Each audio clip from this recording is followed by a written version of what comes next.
Magandang hapon po. Ako si Trixie Angeles and I run the page Luminous dito sa Facebook. Kasama ko ako, administrator ko po dito si Attorney Ahmed Paglinawan. Kaninang umaga po, kaninang umaga po, nag-issue po ng statement, ng clarificatory statement si Presidential Spokesperson Harry Roque. At kinaklarify niya po ang isang news item sa DZMM sa crawler nila na nagsasabing si Roque, sabi ni Secretary Roque, napabol daw si Pangulong Duterte sa binuong kasunduan ni Lozano. Kung maaalala po natin, si Attorney Oliver Lozano daw ay nag-forward ng isang offer for settlement of the Marcos wealth sa palasyo. Wala pong sinasabi na during the time ni-report po ng media ang offer of settlement na ito at nagkaroon po ng maraming diskusyon ukol dito. Ang hindi po masyadong naririnig sa mga diskusyon na ito ay yung fact na hindi inauthorize ng Marcos family si Attorney Oliver Lozano magbigay ng kahit anumang offer of settlement. So, bakit mahalaga po ito? Kasi po ang isang settlement ay nangangailangan una ng isang kasunduan at ang kasunduan na ito ay nangangailangan din ng isang enacting or enabling charter, enabling law. So, kahit na magkasundo man or kahit pa man pumayag ang ating Pangulo, ang isang offer na ganito ay nangangailangan pa na maglabas ng isang Republic Act mula sa Kongreso. So, and like any other law, kailangan magkasundo ang Kongreso at saka ang Senado ukol dito. Ngayon, ang tanong natin, bakit nagkaroon ng ganito? Si Attorney Lozano is not authorized in any way or any manner to speak on behalf of the Marcoses. So, who was he speaking for? Hindi ba malaking misteryo po ito na biglang mag-a-appear na lang si Attorney Lozano at sinasabing kinatawan siya pero walang umaamin kung sino ang sinasabing kumakatawan sa kanya. Hindi niya sinasabi na kumakatawan siya sa kahit sino sa mga Marcoses. In particular, maliwanag yung na pinabubulaanan ni dating Senador Bongbong Marcos na hindi po siya ang nag-authorize dito kay Attorney Lozano. At lalong-lalo na po, tumataginting ang katahimikan naggaling kay dating congressman or congressman ba si Amy nga, ni Miss Amy Marcos. So wala pong nagsasabi na authorized si Attorney Lozano. Ang tanong ngayon, bakit po nagkakaroon ng napakalaking press coverage ang issue na ito? Unang-una, since wala namang kinakatawan si Attorney Lozano, whatever he proposes to Malacanang cannot be accepted. Kasi hindi naman siya speaking on behalf of the Marcoses. Second, malaki na nga yung nagiging diskusyon doon sa sa online, nakikita natin yung diskusyon. Kung tama ba po na magkaroon ng agreement, ng settlement agreement on the Marcos wealth? Well, ang sa tingin ko dito, there are several factors na kailangan natin i-consider. Unang-una, maraming kaso na po na na-file sa mga Marcos family. Pero dito sa Pilipinas, wala po pong nag-prosper against them. Parami po ay pertaining dun sa ill-gotten wealth na final ng PCGG. Pero karamihan po na nananalo ng mga kaso ay dun sa mga so-called Marcos cronies. Ang definition po ng ill-gotten wealth ay hindi lang po na na-acquire ng Marcos family, ngunit yung mga na-acquire as a result of their influence. So, ang influence na yan ay na-extend dun sa ibang mga tao, sa ibang mga tao sa administrasyon, sa nakaraang administrasyon ng Marcoses.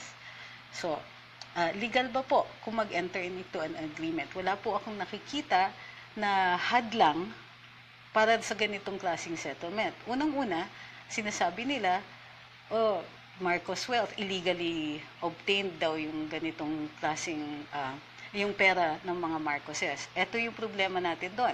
Wala pong judicial declaration. Walang kaso na nagsasabi na kung anumang pera ang hawak ng mga Marcos children ay ill-gotten. Tandaan natin, may PCGG po.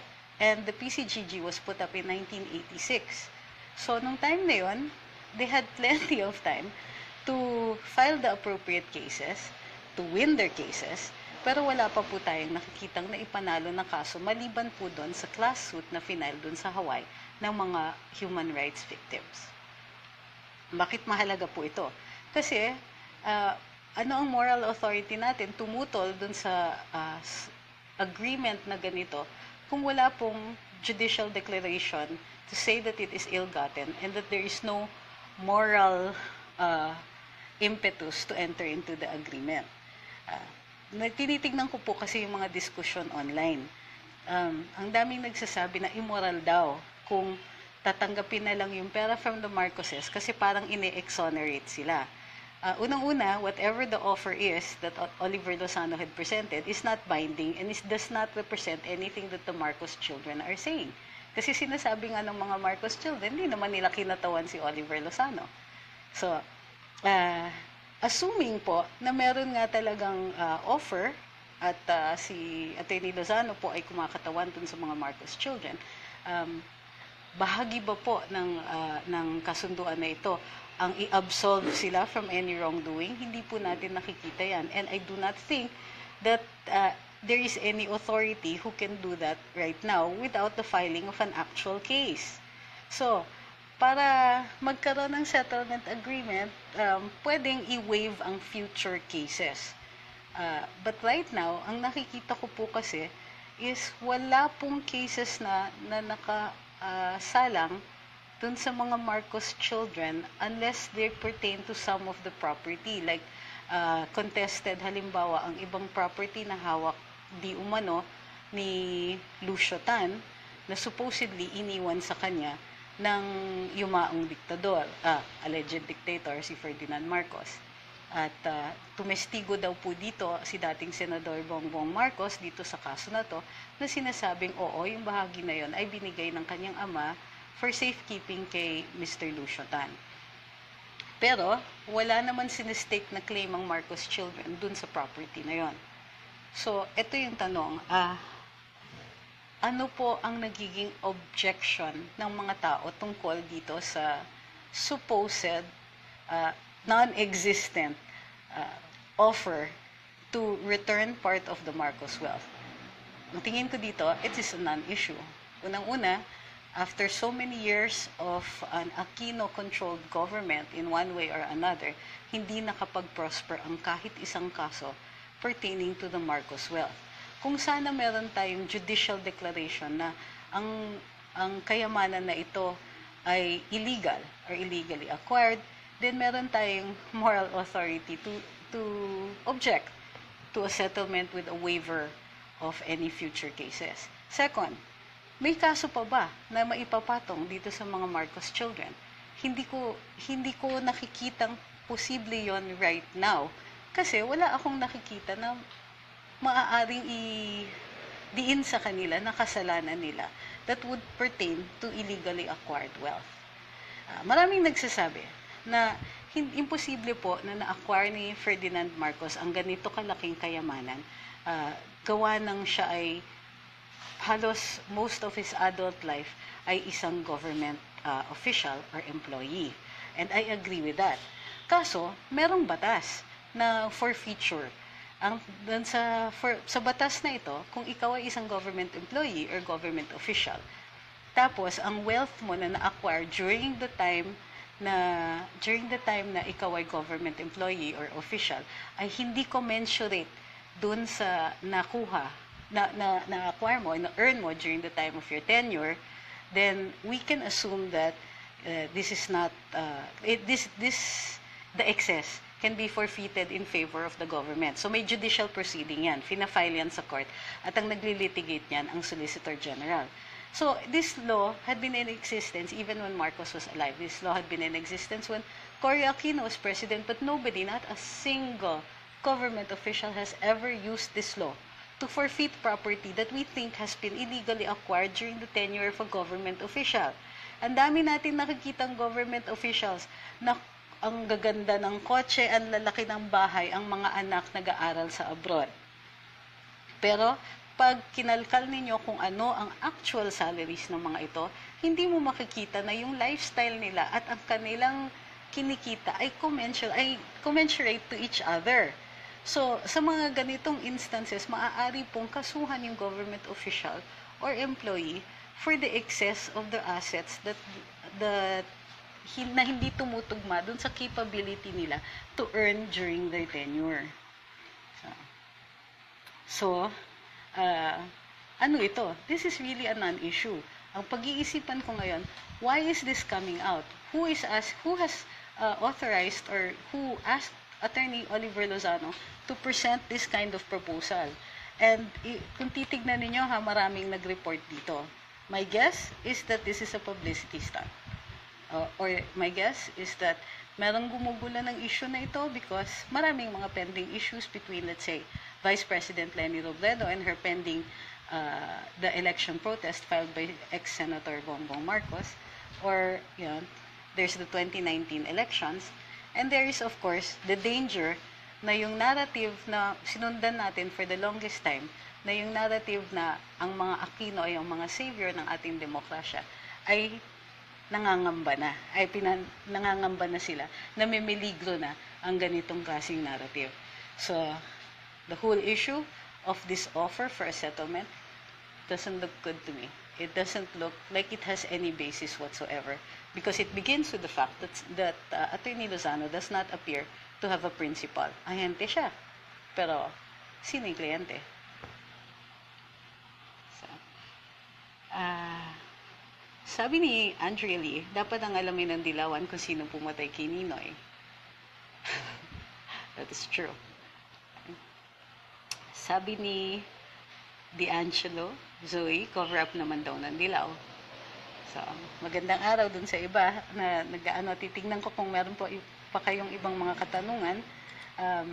In the meantime, I'd like to take this opportunity to ask everybody to join the essay contest. Kung naaalala ninyo, dun sa ibang mga tambay dun sa wall ni Attorney Ahmed, in-offer namin po, during the Christmas party, binigyan po kami ni Pangulong Duterte ng tig-isa na relo na parehong may presidential seal at tig-isang cellphones na meron ding presidential seal.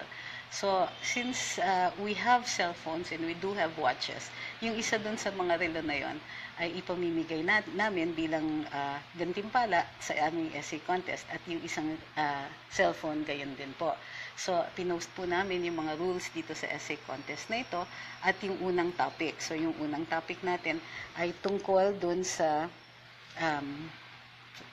ang nakalagay, nakapost po ay write the best moment you remember of the Duterte presidency and why you like it so much. The deadline is January 7. The word count should be around 700 but no more than 800. So maikli lang talaga dapat ito.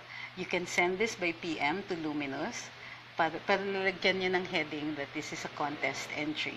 So and essay contest entry. So, so deadline is January 7. Sana po ay makilahok po kayong lahat. Yung second topic po, ipopost namin siguro at the latest by this Saturday para doon naman sa cellphone. In the meantime, meron din kami mga pinopost na questions para doon sa mugs na pinamimigay namin. If you will notice, pwede pong Tagalog, pwedeng Taglish. Tatanggapin po namin ang Taglish. Pwede din pong English, pwedeng Visglish, yung partly Bisaya, partly English. Mahirapan ako doon kasi Attorney Ahmed naman marunong, so we will be able to do that. Ang ating mga judges ay si RJ Nieto, si Thinking Pinoy, at saka si Mr. Jojo Robles, pareho na taga-Karambola. Pero please take note na hindi po ito official na Karambola activity. Kinuha lang po namin sila as objective judges kasi, well, of course, alam naman natin na si Jojo ay isang kolumnista, but since this is in the nature of a blog type of entry, then meron din expertise si RJ Nieto na mag-judge dito. At nag-offer din po si Thinking Pinoy na ang winning entries ay mapopost doon sa kanyang website. So, in the meantime, other questions. Sabi ni Dee Pelayas, attorney, bakit ang tagal mapalitan ni Lenny? Ano bang problema? May kaso po, naka-file po ito dun sa Korte Suprema. May election protest po si dating Senador Bongbong Marcos at sa Pebrero daw ay magbubukas na ng mga ballot boxes na kino-contest niya. In the meantime, marami po kasing na-file na motion si Vice President Lenny in the course of this case at kadalasan po ay napapagbigyan po siya, which means na medyo tumatagal talaga yung kaso. Ano pa yung mga katanungan ninyo? The first time na nag-attempt po ako na mag-live tungkol dito, meron din tayong diniscuss na isa tungkol dun sa mga vloggers kasi ang ingay-ingay na naman daw ng World War. At marami na naman po sa inyo na nagsusumbong sa akin. So, kung maaari po, unang-una, I will not take sides.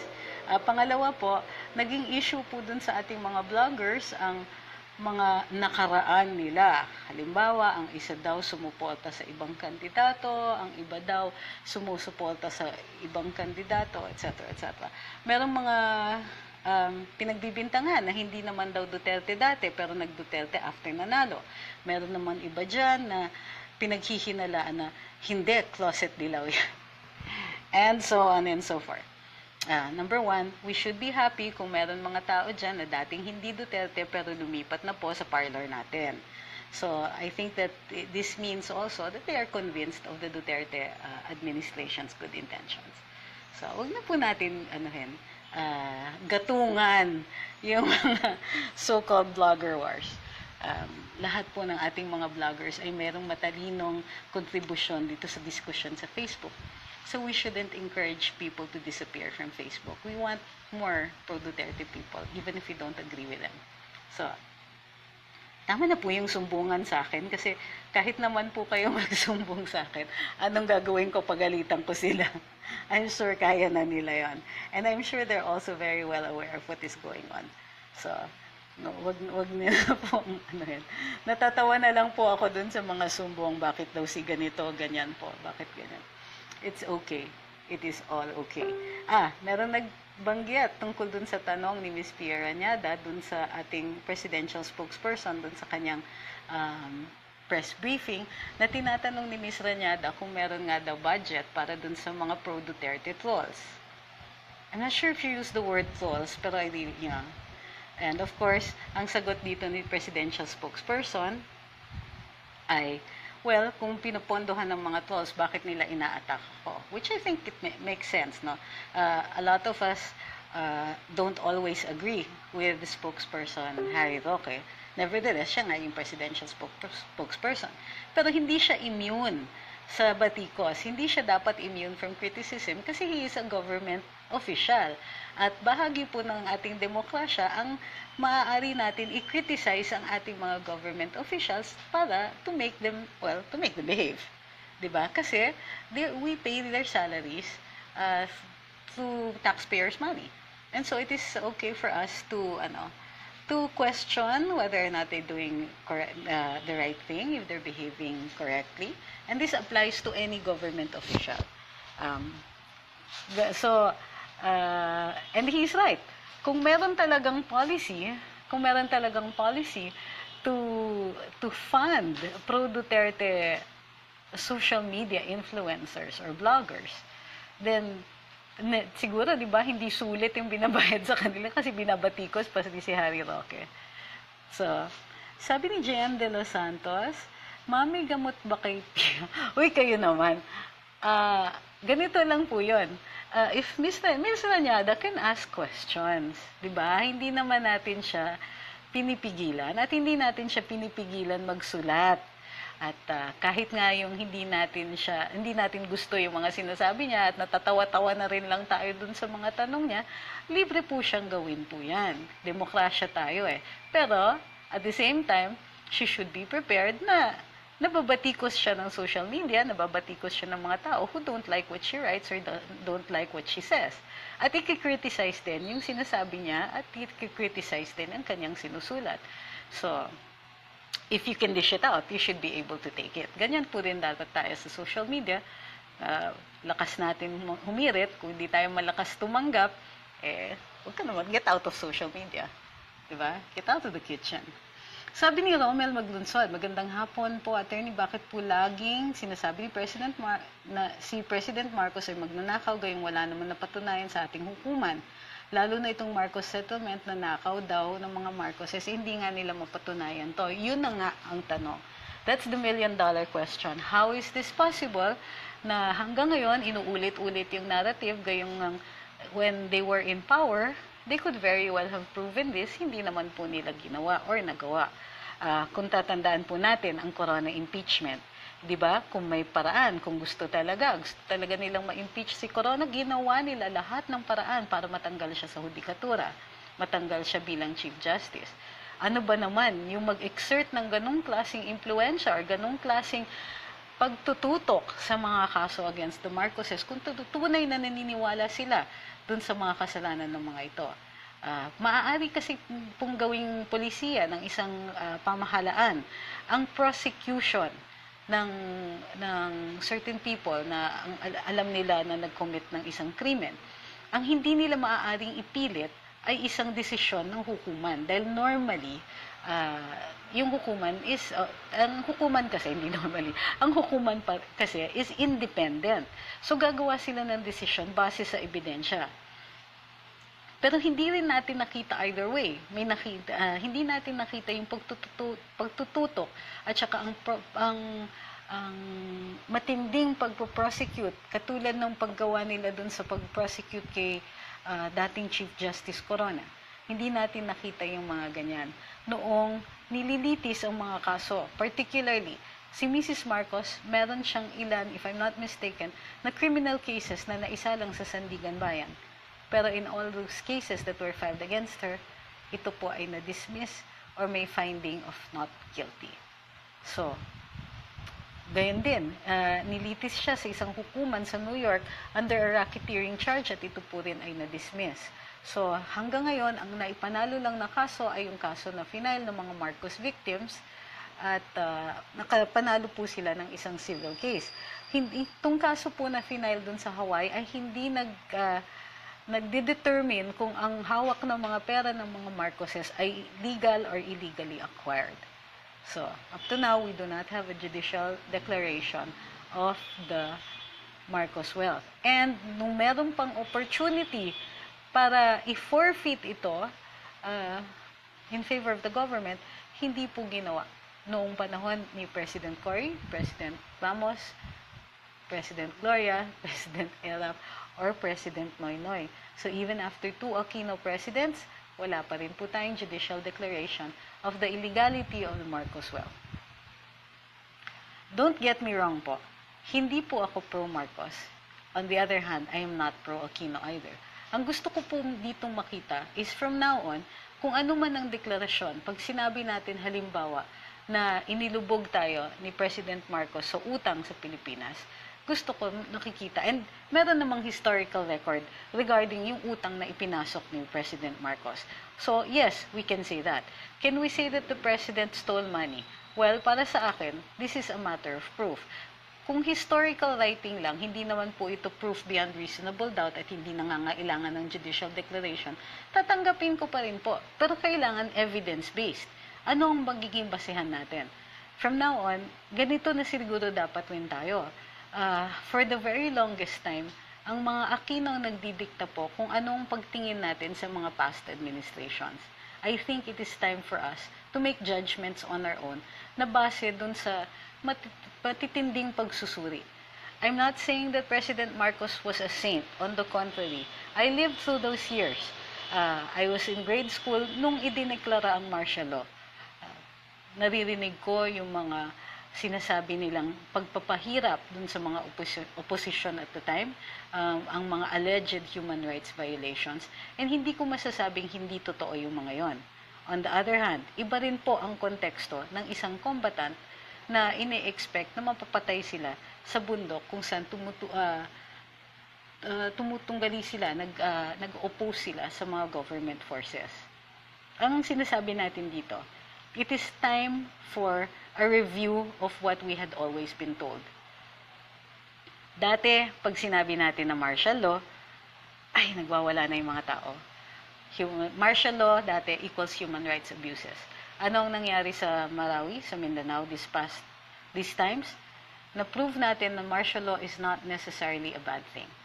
Diba? Wala na yung ikakabit ninyo dun sa martial law, yung human rights abuses. It isn't necessarily one becomes the other. Ay. Ano pa? Itong Marcos myths. It is time for us to take a closer look at the Marcos years. Kung tama ba po ang naituro nila sa atin? Kung tama ba po ang pag-ascend to the presidency ni Cory Aquino, etc. I'm not saying that we can conclude that Ferdinand Marcos was a good president yet, but what I am saying that what we had been taught before needs to be reviewed. Kasi ang tagal-tagal na we only heard one side of the story. So, sabi ni Flavi Serafico, ba kung may bayad, I suppose yung mga trolls, ano? For Duterte trolls, bakit wala akong natatanggap? Eh, dalawa na tayo.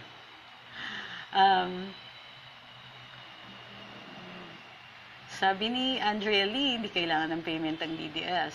I agree. Kasi tingin nyo ba, nakakompensate yung tuwa natin pagka naburn natin yung mga argumento ng kabila? Diba? There's not enough money to pay for that kind of satisfaction. Sabi ni Astro Lugo, Attorney, good afternoon, yan na lang ang gagamitin mo na mic, ang linaw, kasi hindi kagaya ng ginamit mo na headset. Ay, mahal pa naman nun. Sige. We will, at least for now, we will do this until I can figure out a way to make the headset work also. No, kasi the other one also was sa laptop. Also, I like this camera better. So, let's see. We'll keep testing the equipment. Sabi ni Patricia Jiao, Attorney, what happened po dun sa Malacanang press corps na isinasaayos ni Asek Mocha? Well, for the moment, the policy in PCOO is hindi pa po makaka-join ang mga vloggers sa Malacanang press briefings. For the moment. Although, ini-invite po ang vloggers sa other activities. Sabi ni Lourdes Mariano, sana mapabilis ang pagsibak ng corrupt government officials. I'm so scared pag natapos ang term ni Mayor, balik na naman ang mga kurakot. Alam nyo, that's why merong mga programa that are long-term. Like itong train, yung tax reform and all of that. Ang purpose kasi ng train is to acquire bigger revenue for government na gagamitin for things like infrastructure and education and all of this. Ang ginagawa ng ating Pangulo, and this was discussed in Carambola this morning, is to dismantle the infrastructure that creates an economic and intellectual elite. Bigat na. Anong sinasabi natin dito? Ang ginagawa ng ating Pangulo, he's making everything even out so that everybody gets opportunities. Yung pagtututok sa edukasyon, tuwang-tuwa ako na ang GAA po, ang largest allocation ngayon, hindi na po debt servicing, it is now education. So, bakit importante ito? Pupunta na ang pera dun sa pinaka-nangangailangan. Dati kasi ang feeling ko ay lip service lang yung binibigay. Oo nga, malaki ang budget sa education, pero hindi po tinututukan talaga. Yung pagtuturo dun sa mga bata, yung mga classrooms, yung mga textbooks, ang dami-dami pong issues sa edukasyon na pinapabayaan lang ng mga dating administrasyon. At nakikita natin that this is not a good thing. Bakit? Kasi okay lang sa kanila na hanggang ganyan lang yung mga public schools natin, na hindi na substandard yung education na ibibigay sa mga bata. Bakit? Hindi naman pumupunta sa public school yung mga anak nila eh. Yung mga dati bang congressmen, yung mga dati bang mga officials, nagpo-public school yung mga anak nila? Hindi. So they can afford to make our public school substandard kasi they can afford to send their kids to better schools. And what does this do? Nagka-create tayo ng citizenry na hindi equal ang opportunities kasi hindi equal yung opportunities to get good education. So ngayon, ini-improve na ang public school system, ini-improve na po natin ang facilities, ini-improve din natin yung roads for the kids to get to school. Pati yung mga ganyan, iniisip na ng ating administrasyon. Bakit? Education is going to equalize opportunity. So dito natin nakikita na if anything, this is what train is going to do for us. So, thank you to this president. Sabi po ni, we're not here to discuss train ha, just the implications. Nadaanan lang po natin ang implications na yan. Kasi nga po, na-discuss po this morning doon sa Carambola. Sabi ni Dennis Maaghop, wala po sapat na pondo ang bansa natin, sana po sa mga ka-DDS na hindi pabor sa tax reform, isipin nyo mabuti kung ano yung maitutulong para sa ating mga Pilipino ng train. Opo, hindi natin sinasabi na perfect itong batas na ito. In fact, marami pa akong nakikita like mga exemptions sa VAT law, yung bakit binabaan yung tax dun sa high-end luxury vehicles, may tax sa coal, etc. Nakikita ko na meron pang mga things that may mga tax exempting ibang mga malls because they're located supposedly in PEZA areas. So, nakikita natin that there are weaknesses in this law. Pero, nakikita din po natin ang far-reaching implications kung bakit necessary po ang tax reform. Unang-una dito, tinaasan po ang tax exemptions. Tinaasan po ang income that is exempt from taxation. Meaning, people with income that yearly of up to 250,000 pesos now have more money take home. Okay? Mahalaga po yun because that money is going to be spent and being put back into the Philippine economy, iniikot ang pera. Second, tumaas po ang taxable rates para dun sa mas mataas yung income. So, medyo ini-equalize natin. Nililipat natin yung burden dun sa mga may kakayahan magbayad ng buwis kasi kailangan talaga natin taasan yung koleksyon. Kailangan natin taasan yung koleksyon because we need to provide for more education. At lalong-lalo na ngayon, may programa pa para sa libreng tertiary education. Ano pa? PhilHealth. One of the things that we need to provide, that it is a right for our citizens, is to have access to health care. So, yung access to healthcare na yan, PhilHealth talaga yung kasagutan dyan. So, kailangan pondohan natin itong mga programa na ito. So, education, health, infrastructure, public transportation, the improvement of public transportation, these are necessary at pupondohan po ito. Ang additional na pondo po dito ay manggagaling dun sa increased revenues that will be the result of the implementation of TRIM.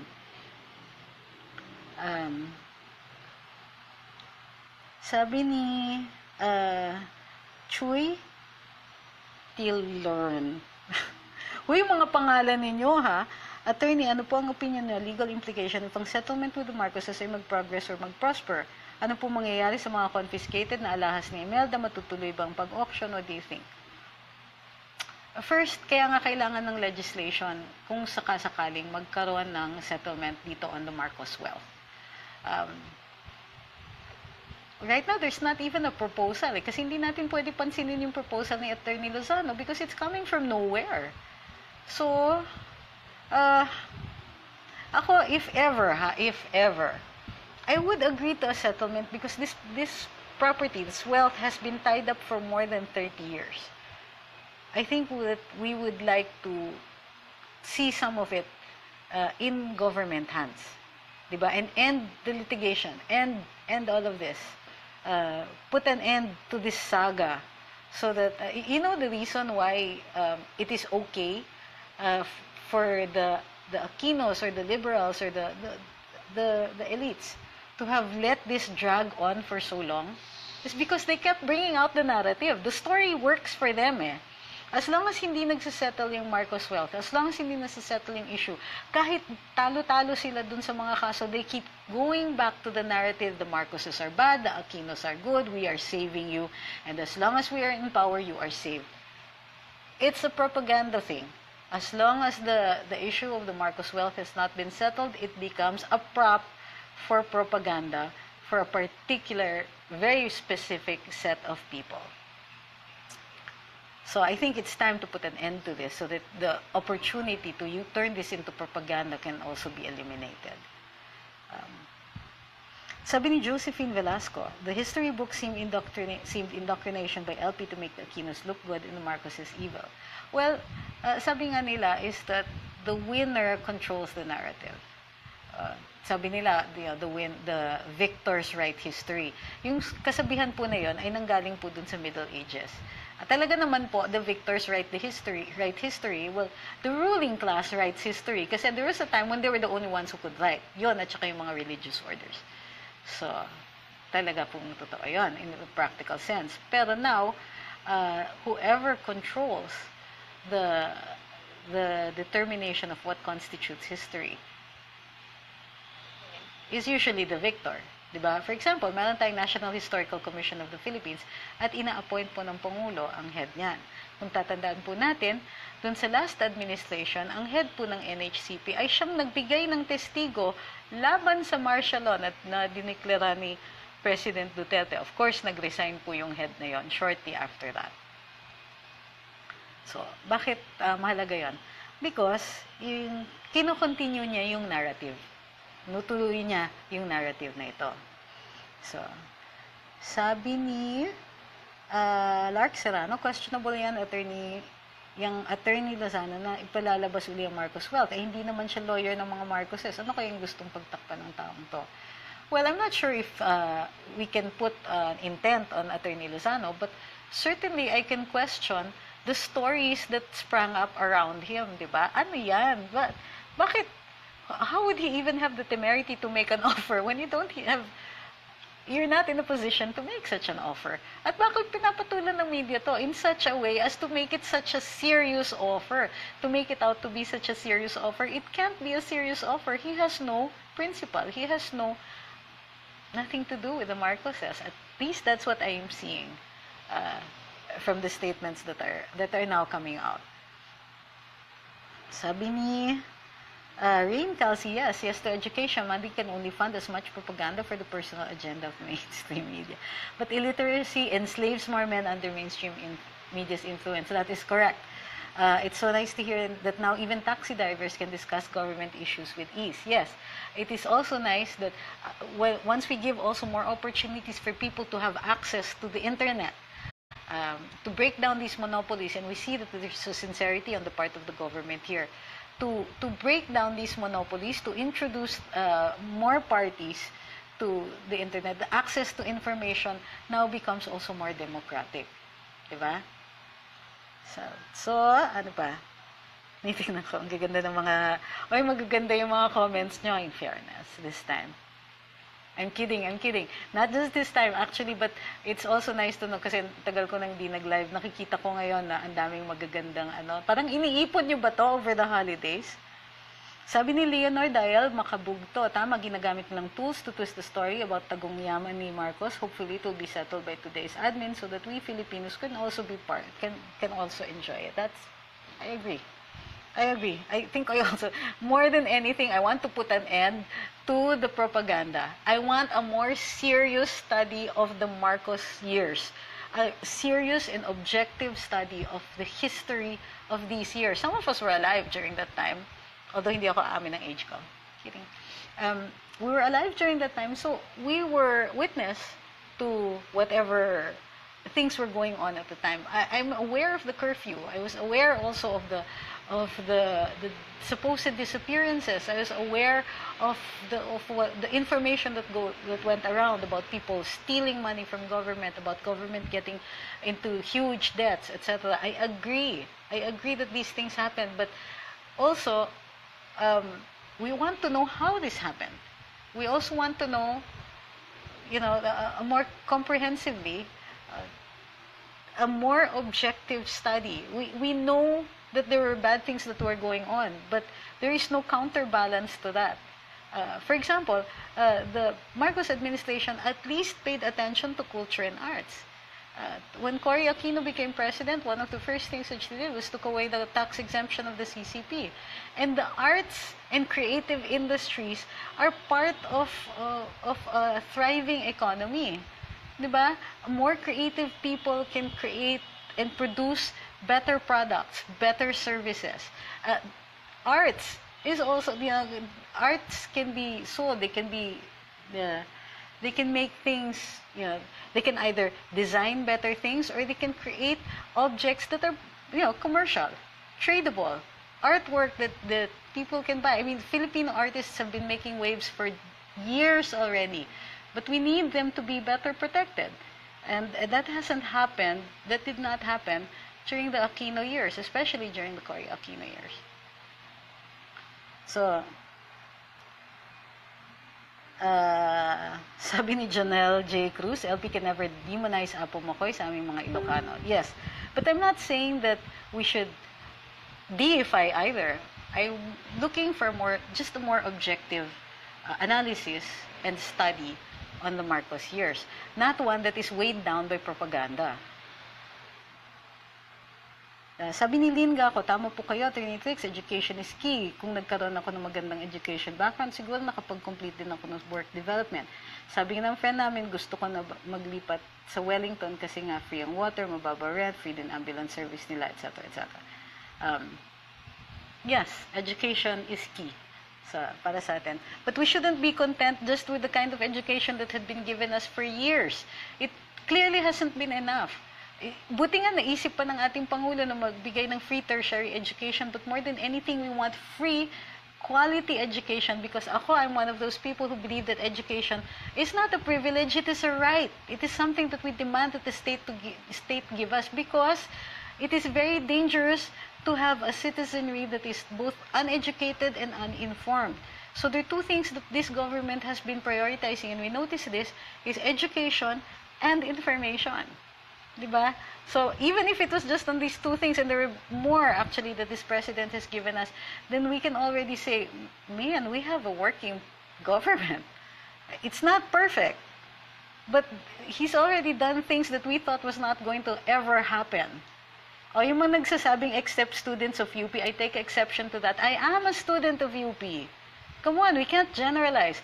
True that some students of UP spend so much time protesting against this government, but this is a democracy. They're allowed to speak out against the government. They're allowed to, to learn the hard way what is going to be the result of these protest actions. They will either succeed or they won't.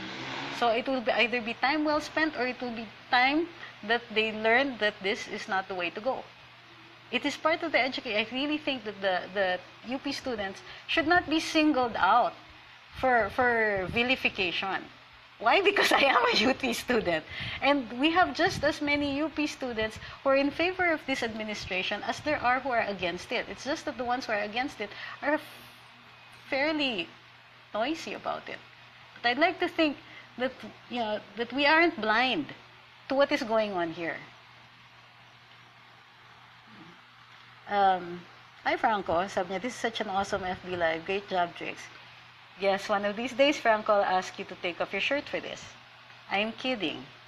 So, it's a running joke between me and Franco, okay? Don't read too much into it. Sabi ni Manny Pantoja, para sa aming mayayaman, ang train ay hindi equal. Ang tunay na equal ay ang flat tax rate system. We actually have something like a flat tax rate system, and this is VAT. Remember that VAT is paid by rich or poor, and it is standard for nearly all of them, except for the fact that there are exemptions that are written into the law. And yun yung problema natin, yung exemptions to the VAT law.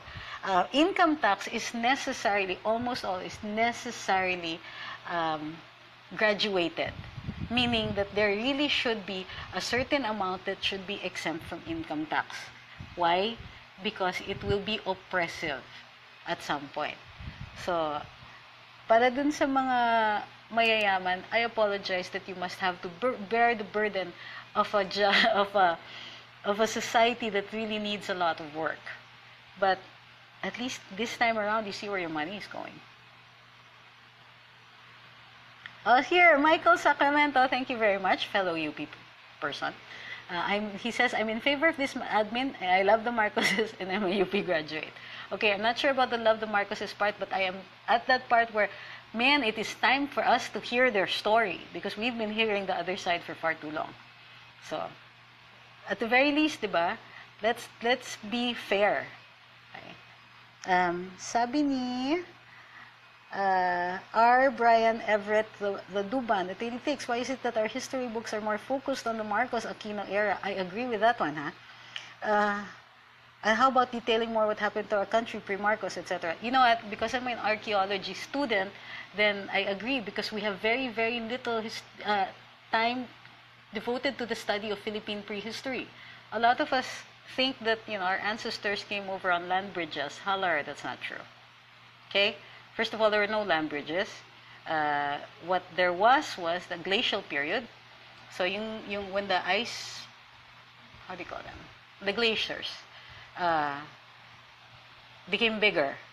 The water was freezing, and the water that was coming from the oceans. So the more water that was freezing, the lower the sea levels went down.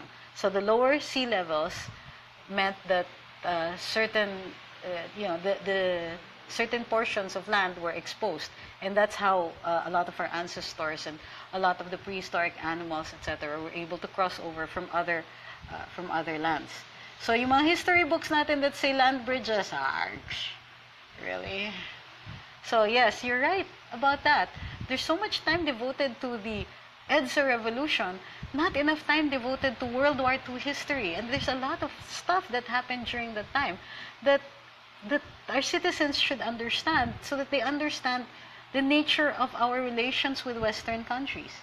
But this was dictated largely during World War II and in the years after that. And what about the turn of the century, the American colonial period? It helps us to understand ourselves, how it is that we are so enamored with the West. The colonization by Spain and the US has made us look more towards the West than towards ASEAN, towards our neighbors who are more like us. So the study of history allows us to do some kind of introspection. So for those who are saying we should change the history books, this will come with more education, because there will be a bigger demand for better history books. But we also need to educate our students. In other words, we shouldn't be concentrating just on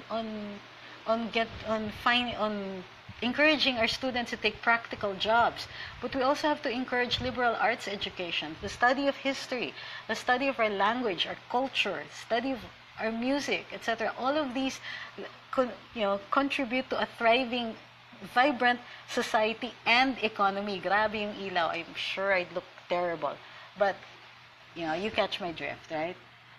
More or less. Okay. So sabi okay, just two more because I don't really want to rant. Sabi ni Lynn Gako, all I can say is nakakarating ang programa ng mga Marcos sa munting baryo namin sa Visayas. Natikman ko ang yellow corn na ginawa namin pulburon at alube at powdered milk. Wow, I hope you can still make that. Nakapag-aral ako sa Marcos type building na matibay, konkreto at yero na. Nung makarating ako sa Manila, na-appreciate kong na yung Pilipino, CCP complex, etc. So medyo complicated din yung concept of history ng mga Marcoses. But for me, they at least started it. There were things that there was at least government support for the appreciation of culture, the appreciation of cultural communities. It wasn't perfect. Okay, let's get that clear. But you could see that there was government involvement in it. The subsequent administrations have considered culture as something that is merely a tourism product. Diba? Parang yung kultura natin, pangbenta lang sa mga turista, come on lang sa mga turista. Hindi natin nakikita anymore na ang kahalagahan ng pagkakakilala natin sa sarili natin. Diba? Yung pagkakaalam ng ating sariling kasaysayan, it isn't so that we can show off to the tourists, it's so that we understand who we are. So that we create a national identity and appreciation of the Filipino. And when we appreciate being Filipino, we appreciate that we are part of a nation, 100 million people pulling in one direction instead of 100 million directions. That is the nature of the study of culture and history. It turns us into countrymen who care for each other so that we don't throw garbage in the streets. We don't throw garbage in the streets because it affects our fellow Filipinos. And we will identify with fellow Filipinos if we study our history and our culture. And I do have to give credit to the Marcos years for at least the government participation in cultural awareness. Something that later administrations were lacking, even with institutions like the NCCA and the CCP and the National Museum and all of that. You needed the main part of the administration, you needed our top leaders to take an interest in understanding who we are as Filipinos. So, and I didn't see very much of that in the subsequent years. So, yeah. Sabi ni Jonathan at Alicia, we're not dissing Cory in favor of Marcos, we are asking for a more objective view of what has been happening to us. That is, shorn of as much propaganda as possible. Now, Jonathan Natalisha says, all I can remember during the Cory years were 8 to 12 hours of brownouts, which also, sadly, was true. And most especially, Pido Dida, the movie, oh, come on. Okay, fine. That is also true. Sabi ni Joey Katakutan, there's an alleged IMF whistleblower in the person of Karen Hudes who's been talking to international media about the 1 trillion metric ton deposited by President Marcos. Did you hear about it? Actually, no, I haven't. Let me look that up and maybe we can discuss it at a future time. I don't really want to discuss one's claims that are insubstantiated or unsubstantiable because it doesn't contribute to us. It just creates more rumors. That's why we are asking for a better study, wider study of our history and a better appreciation of our culture, and to do so on a national scale so that even government officials are aware of this. So why? Because if you have aware officials, then you don't have mayors tearing down heritage sites. You don't have the DPWH, thinking that a 200-year-old church will step aside for a flyover. Diba? Sabi ni Neil Arakan, I have a question. There are a number of graduates of SUC worked immediately outside the country after they received their diploma. Is it possible for scholars ng bayan in UP, PUP, and other state universities and colleges to serve in government for, let's say, 2 years, etc.? The program for required service to government were the DOST scholars. But I suppose that this is something that is doable. We can ask the president to impose this requirement. Kaya lang, the monitoring might be a little difficult. But yeah, I like the idea that we have to serve. In UP, we're told constantly that because our education is paid for by taxpayers, then we have to give back to the country. So sabi ni Chuy, please, you guys, if you're going to post on my page, could you give me a name that's easy to pronounce? Kung ikaw ang magiging abogado ng mga Marcoses with regard to settlement, kung sakali lang naman, anong mas emphasize mo kung saan dapat mapunta ang settled money, etc.? Well, dun sa PCGG, mga recovered ill-gotten wealth is supposed to go to land reform. So, para sa akin, I think it should go to education and, culture and arts. But that's just me. And it's not anything official or anything like that. Michael Cleto Sacramento says, I used to join rallies against Marcoses when I was in second year high school. Martial law was declared, but looking back, I preferred Pilipinas dahil kaunlad ng bayan, disiplina kailangan, etc. Yes, it had its good points. I agree. But I also, my mom and my parents had friends who got thrown into jail for opposing the administration, and not even opposing in violent terms. So we also have to look at that. Not saying that that's a good or a bad thing either. So Marian Hotea says, what would be a good Philippine history book that I could get from my library? We always go back to Agoncillo, but it of course is very basic. I put in a list before here. I'll put in another one again. I'll try to recover the list that I posted here on that would be good for reading for Philippine history. Josephine Velasco says, who would you suggest to do the study on the Marcos years? Does it need legislation to form an institution or group to do this? No. We have a National Historical Commission, and they can do the studies themselves. But the thing with any kind of study, especially historical or archaeological studies or things like that, it should be vetted by academe. I know it's a bad word for TP, but it should be for studies like this, especially studies that will end up in our history books. It is necessary for it to go through some kind of academic review, so a peer review, diba? So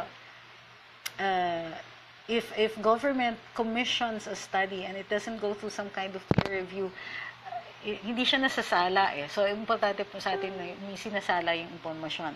Hindi po enough na nag-commission ka ng study. You need to be able to test that study, to subject it to questioning, like a thesis. Diba? Rain Kelsey says, attaining one documentary, Imelda Marcos admitted it herself that they are holding so much treasure in their hand that they can lift the debt of the Philippines from the World Bank and lift the status of the Philippines in the world. They're holding trillions. I think somebody has to be making studies about that and its implications. I agree, and it is supposed to be the job of the PCGG. Thank you, Andy Bautista. But let's see. The president has called for a review of the PCGG to see if it is still a necessary agency. And if it isn't, then it is time to take it down and transfer the investigative powers to another government agency that is better equipped to do it. Sabi ni Maria Victoria, andyan pa si Ramos, buhay pa, bakit hindi siya gawing accountable sa mga binimbindang kay Makoy? Well, we can only make him accountable for the things that he did. And he was the head of the Philippine Constabulary, supposedly one of the more, the word that was used was vicious, of the service branches at the time. So I'm not sure. Maybe I don't think the former president has been asked enough about his years as PC chief. But you know what? The study of history also requires what we call the objectivity or the distance of time. The objectivity that time gives us. That's why we don't declare heroes within their lifetime. We don't declare heroes until usually 50 years after they are gone, because it provides for a more objective study of the person. Sabi ni Candy Cabalida, sa London ang batas kila ngang mag-aral ang bawat kabataan. Mananagot ang mga magulang sa government kung isang bata hindi nag-aaral. May weekly or monthly na pera galing sa gobyerno ng bawat pinanganak na bata dito at libre mag-aral, etc. I agree. So, I'm glad that they have that. So, tayo humahabol tayo sa mga ganong klaseng programa. Sabi ni Mike Lopez, gosh, wasn't able to start. We'll watch replay so I can watch the video in its entirety. Hi, Mike. Everybody say hi to Mike. Say hi to Franco. They're all here. I think Prof. Ton is also watching. Hi, Prof. Ton. And sino po ba? Okay. Anyway, sabi ni Erin Parale, Attorney, what about Spock's Harry? Hindi ba pwedeng makastigo siya? Or can anyone do something about him making it look like he's being the spokes for himself rather than the president? Alam ba ito ni Tatay D? I hope Tatay D watches Karambola. You know what? If Tatay D watches Karambola, I'd faint. Anyway, I'm assuming that the president is aware and that if ever papagalitan si Spock's Harry, it will be the president himself doing it. Kasi remember, ang level ni Spock's Harry is a cabinet level, secretary level siya. So he's answerable to the president. But of course, that also means as citizens, meron din tayong karapatan to call him out. After all, his salary is paid by our taxes. So feel free to criticize because that is really the nature. Dati kasi, yun yung nature ng media, no? To call out the government, to call out, to criticize, etc. And now that there is social media, we ourselves can do this. We don't have to rely on other people articulating these thoughts for us. Or we can rely on other people articulating these thoughts for us. Your choice. Sabi ni Lourdes, bakit si Benigno Aquino naging hero agad? I don't think that there's an official declaration through legislation of alleged heroism of the former Senator Ninoy Aquino. However, the statutes do give that impression.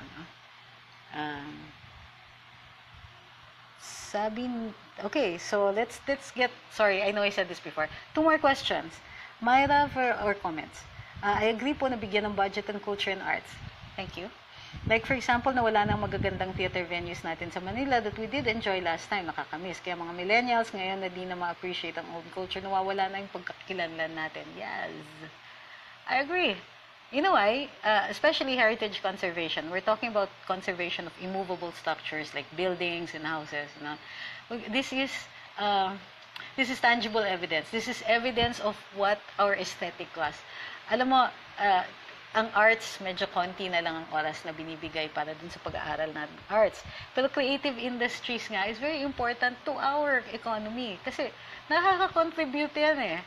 So it makes, a creative people is an innovative people and we can produce more stuff or better services.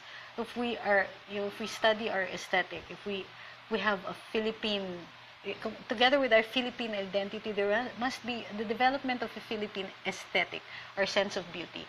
Ang daming nawawala sa ganyan kasi nga we keep scaling down our education to the point na basics na lang ang inaaral natin, or we are producing skilled workers but not people who study the arts or liberal arts, or who help expand our minds, who help develop philosophy and other forms of thought.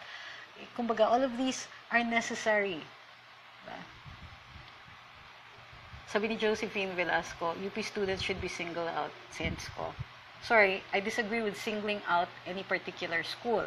I would prefer to single out, particular acts. Okay. One more. Sabi ni Linga ako, sana maibalik din ang national costumes natin na kahit gawin na lang ng twist kasi Okay, during the centennial, in-encourage yung mga government employees na every Monday na magsusuot ng national na kasuotan. We don't call it a costume in the NCCA and in the other cultural agencies. Bakit? Kasi nga daw, ang costume, dati kasi meron talagang term na national costume. Kaya lang, ang bagong paniniwala or bagong thought ay hindi po dapat costume ang tawag. Kasi ang costume ay sinusuot natin when you want to portray yourself as somebody else. Like a Halloween costume, you dress up as something that you're not. Diba? Like cop, maid, etc. A national kasuotan or national wear should show who you are. Diba? So, that's another thing. I'm not saying that you can't use the term national costume kasi ginagamit pa nga sa mga pageant like Miss Universe, etc., which I think it's time for us to start upgrading our thought. And that we should consider it as something as a national wear so that it reflects who we are. It reflects our history and our aesthetic and, you know, the kind of creativity that we have in this country. So I think that some of the agencies still require Filipiniana, yun yung term, during particular functions. So, that, I think, is something that we should encourage. Okay, sabi ng isa dito, tumahol na si Harry, therefore matatapos na to. Sorry. Sabi ni Joey Katakutan, Attorney, I'm looking at a very effective educational system with you on Facebook. I guess there are plenty of calibered Filipinos who can share their talent to Filipinos using their methods. Yes, I like the idea of Facebook Live. But as with anything else, you still have to be critical about what you're hearing. You also have to question the things that I tell you. Not necessarily question here on Facebook Live, but to read up more. And if I'm wrong, I'd be very happy for you to call me out, provided you give me your source. Diba? Attorney, sabi ni Agoncillo, ganito ang nangyari. And then I can tell you that, well, sabi ni Beto Campo, ganito. So we can discuss. So, ganyan. So, again, even if you watch people on Facebook Live, it is also your duty or your obligation to check out the information. And if you really like it, you can check it out even further. So there are a lot of good books out there. Like I read William Henry Scott for Philippine Prehistory. He has about a couple of books out there, and if you can't find them in National Bookstore, they can be ordered in Fully Booked or in Popular Bookstore. So yeah, let's create a market for history books so that there will be more history books that will be written. You know, if history books are being sold, you know, had commercial viability, we'll have more historians writing books. And we have a lot of really, really good historians that should be writing more books. Diba? And the books that are actually being read. So,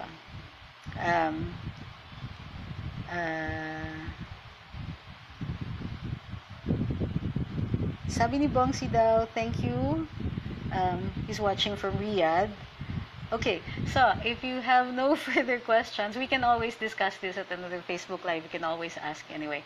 So what did we discuss today? First, that the Oliver Lozano offer is really more something like a media hype. For me, because he has no agent. He's not there to represent anybody. So all of these discussions about the Marcos settlement seems to be out of, kumbaga, preemptive. Wala pang nangyayari actually. But is a Marcos settlement necessarily a bad thing? Well, without a judicial declaration that the wealth is ill-gotten, and there were lots of opportunities to do so, hindi pa rin nangyari. Diba? Walang declaration. So, we have to be fair. Nevertheless, if there is a settlement coming, I suggest, well, yeah, why not? Why? Because it also helps put an end to the use of this so-called wealth as a propaganda machinery. And it also might allow us a better opportunity to take a closer and more objective view of Philippine history. The Marcos years, the Cory years, and everything that went up to it. And of course, an opportunity to start playing better and emphasis on the other periods of Philippine history that affect us right now. World War II and international relations that are a result of our participation in what we call the Great War. a lot of us are still being affected by that. We were affected by the American colonial period, and yet we haven't looked very carefully at the profound effect on this that is still happening up to now. If you will take note, our intellectual and economic elite are usually American schooled. I'm a big one to talk because I also studied in the University of Minnesota. I graduated from high school in a small town in New Mexico as an exchange student. But I can also see that that if you didn't have your head screwed on right, you will imbibe American culture and you will try to to create this sort of world for you, that a world that may not necessarily be in tune with our culture and our history. Diba? So, also the train and the emphasis now on education, and that is a good thing for us, because now we can pay better attention to our education. Now we can break down the barriers that have created such an intellectual and economic elite. We have to put money into our public schools and uplift the education of our citizens and the poorest of the poor, because education equalizes that. But even better than that, the better educated citizenry creates a better and stronger nation, one that cannot easily be misled anymore. So remember this, the educational system fell into ruin because there was an intellectual and economic elite that wanted to keep certain people poor. They wanted to keep the poor poor so that they would vote for them. It's that simple. The equation was that simple. But when you see an administration that is serious about educating its citizenry, you guys, we know we have a good thing now. Okay. So thank you very much for listening to me. I know it is part rant, and I apologize for lapsing into the English language too often. But thank you very much for listening, and we'll do this again next time. Thank you very much for listening. For those who are watching this on YouTube, please follow. It's Luminous by Trixie Cruz-Angeles on Facebook, so that you can get notices of whenever there's a Facebook Live. And for those who are putting this on YouTube, thank you very much. But please ask people to follow on Facebook also. I won't stop you from posting this on YouTube. It's fine with me, but I want some credit at least to the Facebook page. Thank you very, very much. I'll see you again on the next live.